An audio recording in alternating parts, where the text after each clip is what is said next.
বেগম খালেদা জিয়া দেশের প্রয়োজনে, মানুষের প্রয়োজনে তিনিও জীবন বিলিয়ে দিয়েছেন।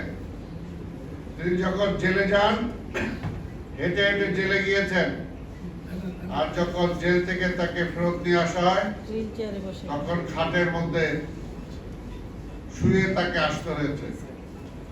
কারণ একটাই, এই দুজনে এই দেশের জন্য লড়াই করেছেন, দেশের স্বাধীনতার জন্য লড়াই করেছেন, গণতন্ত্রের জন্য লড়াই করেছেন।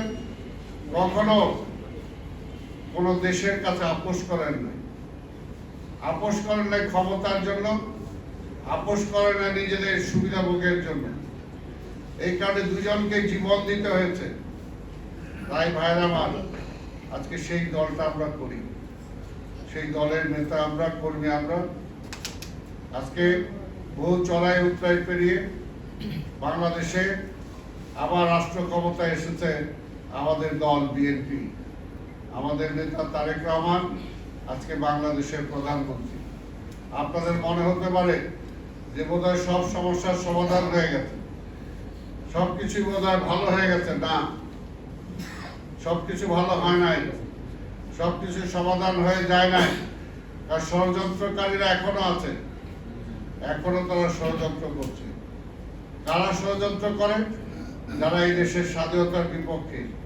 কারা ষড়যন্ত্র করে? যারা এই দেশে গণতন্ত্র প্রতিষ্ঠা হোক এটা চায় না। কারা ষড়যন্ত্র করে? যারা চায় না এই দেশের সাধারণ মানুষ ভালো থাকুক। তারাই কিন্তু আজকে ষড়যন্ত্র করে। আজকে দেখেন, আজকে শহীদ জিয়া, বেগম খালেদা জিয়ার সন্তান তারেক রহমানকে বাংলাদেশের মানুষ নিরঙ্কুশ ভোট দিয়ে তাকে রাষ্ট্র ক্ষমতায় পাঠিয়েছে।